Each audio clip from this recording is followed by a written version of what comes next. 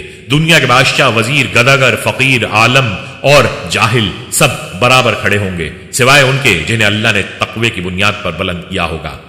یہ دن ہوگا حساب کا دن، اللہ کا عرش اپنے جلال کے ساتھ جلوہ گر ہوگا، فرشتے صفیں باندھے کھڑے ہوں گے، جنت اور جہنم لائی جائیں گی اور حساب کا آغاز ہوگا۔ کچھ چہرے روشن ہوں گے، نور سے جگمگا رہے ہوں گے، خوشی اور اطمینان کے آثار نمایاں ہوں گے، کیونکہ انہیں ان کے دائیں ہاتھ میں ان کا نامہ اعمال دیا جائے گا۔ وہ خوشی سے کہیں گے آؤ میرا نامہ اعمال پڑھو، میں جانتا تھا مجھے حساب دینا ہے۔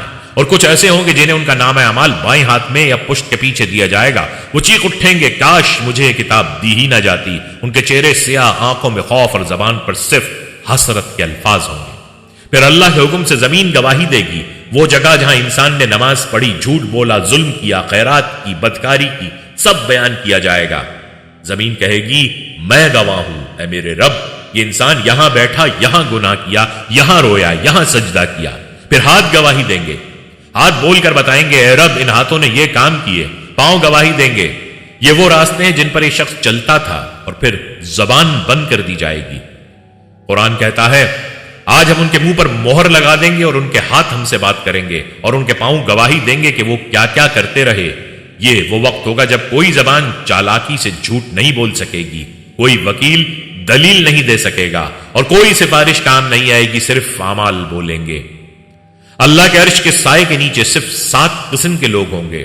عادل حکمران، وہ نوجوان جو اللہ کی عبادت میں پروان چڑھا، وہ شخص جس کا دل مسجد سے جڑا رہا، وہ 2 انسان جو صرف اللہ کے لیے محبت کرتے تھے، وہ مرد جو تنہائی میں اللہ کو یاد کر کے رونے لگا، وہ شخص جسے کسی عورت نے دعوت گناہ دی اور اس نے کہا میں اللہ سے ڈرتا ہوں، وہ شخص جو صدقہ دیتا اور پھر اپنے بائیں ہاتھ کو بھی خبر نہ ہوتی۔ ناظرین، کیا ہم ان میں سے کوئی ہیں؟ اور جب میزان اعمال کا ترازو نصب کیا جائے گا تو وہ دن ہوگا نیکیوں اور بدیوں کے وزن کا دن۔ کوئی معمولی سی نیکی بھی انسان کو جنت تک لے جا سکتی ہے اور کوئی چھوٹا سا گناہ جہنم کے کنارے لا کھڑا کر سکتا ہے۔ کسی نہ کسی کا حق مارا ہوگا تو اس کی نیکیاں لے لی جائیں گی، اگر نیکیاں ختم ہو گئیں تو ظالم کے گناہ مظلوم پر ڈال دیے جائیں گے۔ یہ دن عدل کامل کا دن، جہاں نہ رشتے دیکھے جائیں گے، نہ طاقت، نہ سفارش، نہ دنیاوی مرتبہ۔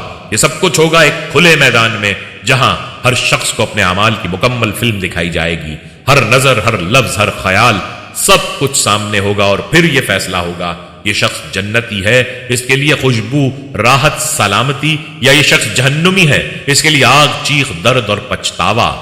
یہ ہے قیامت کا دن، سچائی کا دن، حسرت کا دن، حساب کا دن۔ ناظرین، یہ کوئی فرضی قصہ نہیں، یہ ایک یقینی حقیقت ہے۔ ہر دل نے یہ دل دیکھنا ہے، ہر روح نے حساب دینا ہے۔ سوال یہ ہے کیا ہم نے تیاری کر لی ہے؟ کیا ہمارے اعمال گواہی دے سکیں گے؟ کیا ہمارا چہرہ اس دن روشن ہوگا؟ ابھی زندگی باقی ہے، ابھی فرصت ہے، تو سنبھل جائیں۔ قیامت کے دن کا سب سے فیصلہ کن لمحہ وہ ہوگا جہاں پر انسان کو اس کی پوری زندگی کا خلاصہ، اس کا نامہ اعمال تھمایا جائے گا۔ یہ کتاب کوئی عام کتاب نہ ہوگی، بلکہ اس میں انسان کی ہر سانس، ہر قدم، ہر لفظ، ہر نیت اور ہر چھوٹے بڑے عمل کا تفصیلی ریکارڈ ہوگا۔ اس دن کوئی جھوٹ نہ بول سکے گا، نہ کوئی عمل چھپایا جا سکے گا، کیونکہ یہ نامہ اعمال اللہ کے علم سے لکھا گیا ہے، نہایت درست اور مکمل۔ ناظرین، نیک لوگوں کو ان کا نامہ اعمال دائیں ہاتھ میں دیا جائے گا۔ جیسے ہی وہ اسے لیں گے، خوشی سے جھوم اٹھیں گے اور پکار کر کہیں گے آؤ میرا نامہ اعمال پڑھو۔ ان کے چہروں پر نور ہوگا، دل میں اطمینان اور زبان پر شکر۔ وہ جانتے ہیں کہ وہ کامیاب ہو گئے۔ دنیا میں جو بھی تکلیف، مشقت، صبر، سچائی، نماز، روزہ، صدقہ، حسن سلوک اور اللہ کی رضا کے لیے کیا گیا ہر عمل اب نور بن کر ان کے پلڑے میں چمک رہا ہے۔ ان کی کتاب میں درج ہوگا کہ فلاں دن تو نے کسی یتیم کے سر پر ہاتھ رکھا تھا، فلاں وقت تو نے غصہ ضبط کیا تھا اور فلاں رات تو نے چھپ کر آنسو بہائے تھے صرف میرے لیے۔ آج وہ سب اجر بن کر ظاہر ہو چکا ہے۔ لیکن دوسری طرف کچھ ایسے بدبخت بھی ہوں گے جنہیں ان کا نامہ اعمال بائیں ہاتھ میں یا پیٹھ کے پیچھے سے دیا جائے گا۔ جیسے ہی وہ دیکھیں گے چیخ اٹھیں گے کاش مجھے میری کتاب نہ دی جاتی، کاش میں اپنا حساب نہ جانتا۔ یہ وہ لمحہ ہوگا جب پچھتاوے کی شدت آنکھوں سے آنسو نہیں خون بہا دے گی۔ یہ وہی لوگ ہوں گے جنہوں نے دنیا کو اصل سمجھا، گناہوں میں غرق رہے، نماز کو ہنسی کا نشانہ بنایا، کمزوروں پر ظلم کیا، جھوٹ، حسد، چغلخوری اور فحاشی کو معمولی سمجھا۔ آج ان کا ہر گناہ ان کے نامہ اعمال میں سیاہ دھبوں کی صورت میں جگمگا رہا ہوگا، لیکن یہ روشنی کی نہیں، آگ کی چمک ہوگی۔ نیکیاں اگر تھیں بھی تو دوسروں کے حقوق تلف کر کے ضائع ہو گئیں، کسی کا حق مارا، کسی پر الزام لگایا، کسی کو تکلیف دی، سب کے بدلے اس کی نیکیاں مظلوموں کو دے دی جائیں گی، اور اگر نیکیاں کم پڑ گئیں تو دوسروں کے گناہ اس کے پلڑے میں ڈال دیے جائیں گے، پھر وہی نام اعمال ایک سزا کا اعلان بن جائے گا۔ اس دن یہ کتابیں خاموش نہ ہوں گی بلکہ گواہ بن کر بولیں گی، ان میں ہر سطر چیخ چیخ کر کہے گی کہ تو نے کیا کیا، کہاں گیا، کیا سوچا اور کس نیت سے عمل کیا۔ یہ نامہ اعمال صرف ظاہری افعال پر نہیں بلکہ نیتوں، ارادوں، چھپی خواہشات تک کا حساب دے گا۔ ناظرین، یہی نامہ اعمال ہے جو انسان کی ابدی منزل جنت یا جہنم کا فیصلہ کرے گا۔ ایک طرف وہ ہوں گے جو اس کتاب کو فخر سے دکھائیں گے اور ان کے لیے جنت کے دروازے کھل جائیں گے، اور دوسری طرف وہ ہوں گے جو اسے چھپانے کی کوشش کریں گے، مگر اب کچھ چھپایا نہ جا سکے گا کیونکہ اللہ کا عدل کامل ہے اور نامہ اعمال اس کی گواہی ہے۔ آج اگر ہم چاہتے ہیں کہ کل ہمارا نامہ اعمال دائیں ہاتھ میں دیا جائے تو آج ہی سے ہمیں اپنے ہر عمل، ہر لفظ اور ہر نیت کا محاسبہ کرنا ہوگا، کیونکہ یہ کتاب اب بھی لکھی جا رہی ہے اور کل اس کا ایک ایک حرف ہمارے لیے بخشش یا عذاب کا ذریعہ بنے گا۔ قیادت کا وہ عظیم لمحہ جب میزان عدل قائم کیا جائے گا، ایک ایسا ترازو جو دنیا کی کسی عدالت، کسی پیمائش یا کسی حساب کتاب سے نہایت مختلف اور کامل ہوگا، یہ اللہ تعالیٰ کا عدل ہوگا، جہاں نہ کوئی سفارش چلے گی، نہ کسی کا نسب، عہدہ یا رتبہ کوئی حیثیت رکھے گا۔ ہر انسان کے اعمال چاہے چھوٹے ہوں یا بڑے، ظاہر ہوں یا پوشیدہ، نیک ہوں یا گناہ، سب کے سب انتہائی باریکی سے تولے جائیں گے۔ نیک اعمال نور بن کر پلڑے میں رکھے جائیں گے، جبکہ گناہ سیاہی اور بوجھ کی صورت میں۔ یہاں صرف عبادات کا وزن نہیں ہوگا بلکہ ایک معمولی مسکراہٹ، کسی کو پانی پلانا، راستے سے تکلیف دہ چیز ہٹانا، کسی کا دل خوش کرنا، سب کچھ میزان میں آئے گا۔ اسی طرح معمولی گناہ بھی وزن رکھے گا۔ ایک جملہ جو دل توڑ گیا، ایک نظر جو گناہ کی طرف اٹھی، ایک جھوٹ جو بولا گیا، سب کا حساب ہوگا۔ میزان انتہائی حساس ہوگا اور اللہ کے حکم سے مکمل غیر جانبدار۔ پھر وہ منظر ہوگا جب ظالم کی نیکیاں اس کے مظلوم کو دے دی جائیں گی، جس نے کسی کا مال کھایا، اس کا حق مارا، الزام لگایا، عزت پر حملہ کیا۔ اس کا حساب یوں ہوگا کہ مظلوم کی برائیاں ظالم کے کھاتے میں ڈال دی جائیں گی اور ظالم کی نیکیاں مظلوم کو دے دی جائیں گی۔ اس عمل میں انصاف کی وہ بلند مسائل قائم ہوگی جو دنیا میں کبھی نہ دیکھی ہو۔ جب میزان کا پلڑا نیکیوں سے بھرا ہوگا تو وہ شخص فلاح پائے گا اور اس کے لیے جنت کے دروازے کھل جائیں گے، لیکن جس کا پلڑا ہلکا ہوگا، جس کی نیکیاں گناہوں میں دب جائیں گی، اس کے لیے جہنم کی وعید ہے، اور پھر ندامت، افسوس اور کاش کا لفظ اس کی زبان پر ہوگا، لیکن اس کا کوئی فائدہ نہ ہوگا۔ یہ میزان عدل اللہ کا وہ وعدہ ہے جس میں ذرہ برابر بھی ظلم نہ ہوگا، اس لیے آج اپنے اعمال سنوار لو کہ کل وہی تمہارے وزن کا تعین کریں گے۔ قیامت کے دن جب میزان عدل کے بعد ہر انسان کا انجام متعین ہو جائے گا تو ایک اور ہولناک مرحلہ باقی رہ جائے گا، پل صراط کا۔ یہ وہ نازک راستہ ہوگا جو جہنم کی گہری تاریکیوں کے اوپر بنایا گیا ہے۔ یہ پل کوئی عام پل نہیں ہوگا بلکہ نبی کریم صلی اللہ علیہ وسلم کے فرمان کے مطابق بال سے باریک اور تلوار سے تیز ہوگا۔ ہر انسان کو چاہے نبی ہو، ولی ہو، عالم ہو یا عام گناہگار، اسی پل سے گزرنا ہوگا۔ یہ پل فیصلہ کرے گا کہ کون جنت کی طرف جائے گا اور کون جہنم کی گہرائیوں میں جا گرے گا۔ اس پل پر اندھیرا چھایا ہوگا، آگ کے شعلے نیچے سے لپک رہے ہوں گے، چیخ و پکار کی آوازیں ہر طرف گونج رہی ہوں گی اور لوگ ایک دوسرے کو پکار رہے ہوں گے، یا اللہ بچا لے، مگر اس پل پر ہر کوئی اکیلا ہوگا، تنہا اپنے اعمال کے ساتھ۔ یہاں نہ باپ بیٹے کے کام آئے گا، نہ ماں اپنی اولاد کو بچا سکے گی۔ نیک لوگ جن کے دل ایمان سے روشن ہوں گے، ان کے لیے اللہ تعالیٰ ایک نور پیدا فرمائے گا جو ان کے آگے اور دائیں جانب روشنی کرے گا۔ وہ بجلی کی چمک کی طرح یا تیز رفتار گھوڑے کی مانند اس پل کو پار کر جائیں گے۔ کچھ لوگ دوڑتے ہوئے، کچھ تیز قدموں سے اور کچھ لڑکھڑاتے ہوئے گزر جائیں گے، لیکن گناہگاروں اور منافقین کے لیے یہ پل ایک امتحان عظیم ہوگا۔ جیسے ہی وہ قدم رکھیں گے، ان کا نور بجھنے لگے گا اور وہ اندھیرے میں ٹھوکر کھا کر گر پڑیں گے۔ نیچے جہنم کی لپکتی ہوئی آگ انہیں اپنی لپیٹ میں لے لے گی۔ کچھ لوگ چلتے چلتے گر جائیں گے، کچھ لوگ زخمی ہوں گے، ان کے جسم پل کے نوکیلے کناروں سے چھلنی ہو جائیں گے، اور کچھ چیختے ہوئے جہنم میں ہوں گے جو گناہگاروں کو پکڑ کر گر پڑیں گے۔ پل کے اطراف میں نیچے کھینچ لیا جائے گا۔ منافقین جب پل پر چلنے لگیں گے تو پکاریں گے ہمیں انتظار کرو تاکہ ہم تمہارے نور سے کچھ روشنی لے لیں، لیکن مومنین کہیں گے پیچھے جاؤ اور اپنا نور خود تلاش کرو۔ یہ وہ لمحہ ہوگا جب نفاق کا پردہ چاک ہو چکا ہوگا اور حقیقت سامنے آ چکی ہوگی۔ پل صراط ایک ایسا مقام ہے جہاں صرف اعمال کام آئیں گے۔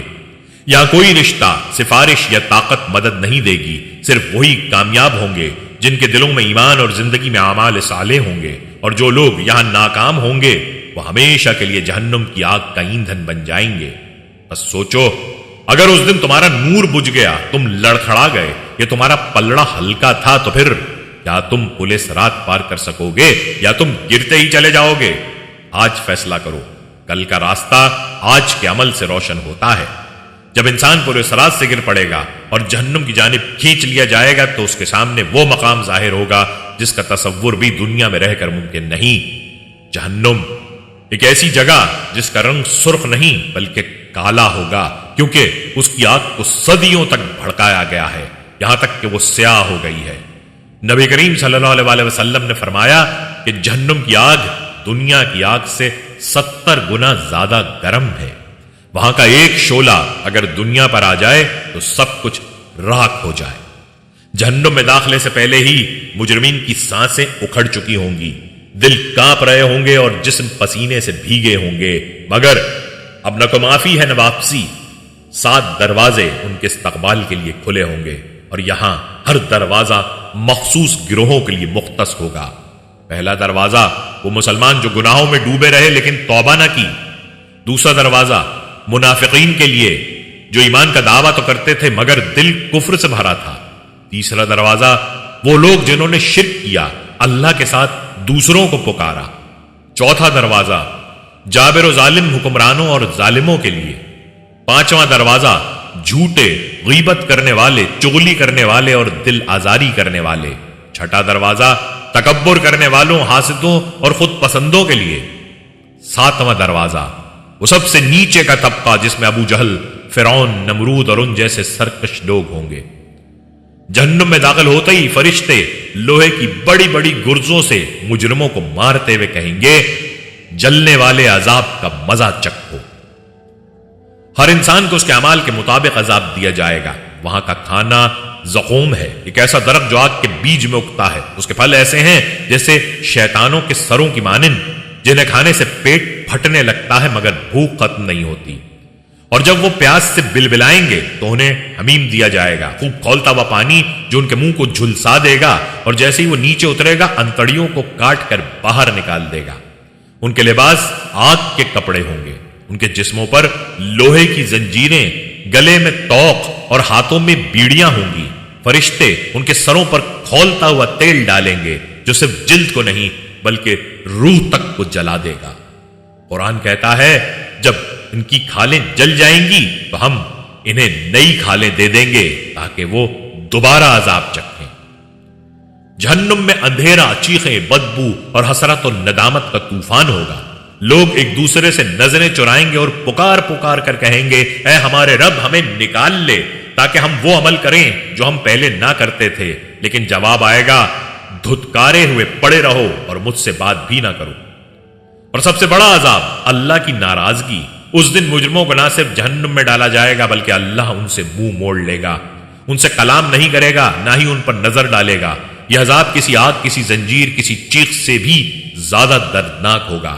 جب انسان کو محسوس ہوگا کہ رب کائنات جس نے اسے پیدا کیا، پالا، نعمتیں دیں، آج اس سے ناراض ہے، تو یہ احساس جہنم کی آگ سے بھی شدید ہوگا۔ کفار، منافقین اور وہ لوگ جو شرک اور ظلم پر مرے، ان کے لیے ہمیشہ ہمیشہ کی قید ہے۔ ان کے لیے نہ موت ہے، نہ نجات، نہ آرام۔ وہ جلیں گے، چیخیں گے، پکاریں گے، لیکن کوئی جواب نہیں آئے گا۔ جہنم کی آگ انہیں ہر لمحہ نگلتی رہے گی اور وہ ہر لمحہ ایک نئی اذیت کا سامنا کریں گے۔ ناظرین، اگر اس منظر نے آپ کا دل ہلا دیا ہے تو جان لیجئے کہ محض الفاظ نہیں، یہ قرآنی وعیدیں ہیں۔ یہ وہ سچ ہے جو ایک نہ ایک دن ہر کسی کے سامنے آئے گا۔ آج اگر ہم اپنے گناہوں سے توبہ کر لیں، اپنے دل کو ایمان سے بھر لیں اور اپنی زبان، آنکھ، ہاتھ اور قدم کو نیکی کی طرف لگا لیں تو شاید کل ہم اس جہنم کے دروازے سے بچ سکیں۔ جب نیک روح حساب و کتاب، میزان اور پل صراط کے سب مراحل کامیابی سے طے کر لیتی ہے تو اللہ تعالیٰ کا انعام اس کا منتظر ہوتا ہے۔ جنت جیسے ہی وہ جنت کے دروازے پر پہنچتی ہے تو فرشتے مسکرا کر سلامتی کے ساتھ اس کا استقبال کرتے ہیں۔ سلام ہو تم پر، تم پاکیزہ رہے، اب اس میں ہمیشہ ہمیشہ کے لیے داخل ہو جاؤ۔ جنت پہ قدم رکھتے ہی ایک نورانی فضا روح کو گھیر لیتی ہے، خوشبو ایسی جو کبھی دنیا میں نہ سونگی ہو، روشنی ایسی جو آنکھوں کو خیرہ نہیں بلکہ سکون بخشتی ہو۔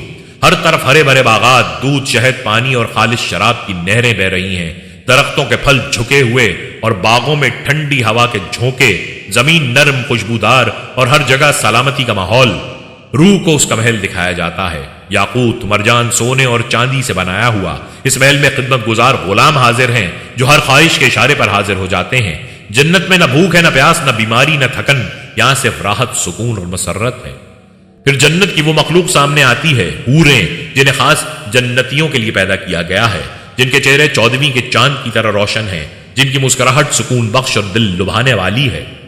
مگر جنت کی سب سے بڑی نعمت نہ محلات ہے، نہ باغات، نہ نہریں، نہ حوریں، بلکہ اللہ کا دیدار ہے۔ جب جنتی لوگ ایک میدان میں جمع ہوں گے تو اللہ تعالیٰ خود جلوہ گر ہوں گے۔ اس نور کو دیکھتے ہی روحیں جھوم اٹھیں گی، دل بھر آئیں گے اور جنتی پکار اٹھیں گے، اے ہمارے رب، ہم تجھ سے راضی ہیں، تو بھی ہم سے راضی ہو جا۔ تب اللہ فرمائے گا، میں تم سے راضی ہو گیا، آج کے بعد کبھی ناراض نہ ہوں گا۔ بس یہی ہے جنت کا سب سے حسین لمحہ، اللہ کی رضا اور دیدار۔ ناظرین، یہ جو کچھ آپ نے سنا یہ محض ایک بیان یا کہانی نہیں، یہ وہ حقیقت ہے جو ہر جاندار کو پیش آنی ہے، یہ وہ انجام ہے جس سے کوئی نہیں بچ سکتا۔ آج ہم زندہ ہیں، سانس لے رہے ہیں، بول رہے ہیں، لیکن کیا ہم نے اس دن کے لیے کوئی تیاری کی ہے؟ ذرا دل پر ہاتھ رکھ کر سوچیں، اگر آج موت آ گئی تو کیا ہمارے پاس کوئی جواب ہے؟ ابھی وقت ہے توبہ کا، نیکی کی طرف پلٹنے کا، اپنے رب کو راضی کرنے کا، کیونکہ کل جب آنکھیں بند ہو جائیں گی تو کوئی موقع نہ ملے گا۔ اس ویڈیو کو اپنے پیاروں کے ساتھ ضرور شیئر کریں تاکہ ہم سب مل کر آخرت کی تیاری شروع کریں۔ کیا تم نے تیاری کر لی ہے؟ کیونکہ ایک دن تمہاری باری بھی آنے والی ہے۔ عزیز، یہ تھی ہماری آج کی ویڈیو۔ ہم امید کرتے ہیں کہ آپ کو ہماری آج کی یہ ویڈیو ضرور پسند آئی ہوگی۔ اگر آپ کو ہماری آج کی یہ ویڈیو پسند آئی ہے تو آپ سے گزارش کرتے ہیں کہ آپ ہمارے چینل کو ضرور سبسکرائب کر لیں اور اس کے ساتھ ہی بیل کے بٹن کو بھی پریس کر لیں تاکہ آپ کے پاس ہماری آنے والی مزید معلوماتی ویڈیوز کا نوٹیفیکیشن بر وقت ملتا رہے۔ سبسکرائب کرنے کے ساتھ ساتھ ہماری ویڈیو کو لائک بھی کریں اور اپنی قیمتی رائے کا اظہار کمنٹس میں ضرور کریں۔ کمنٹس میں آپ اپنے سوالات بھی ہم تک پہنچا سکتے ہیں۔ اللہ تعالی ہمیشہ آپ کو اپنے حفظ و امان میں رکھے، آمین۔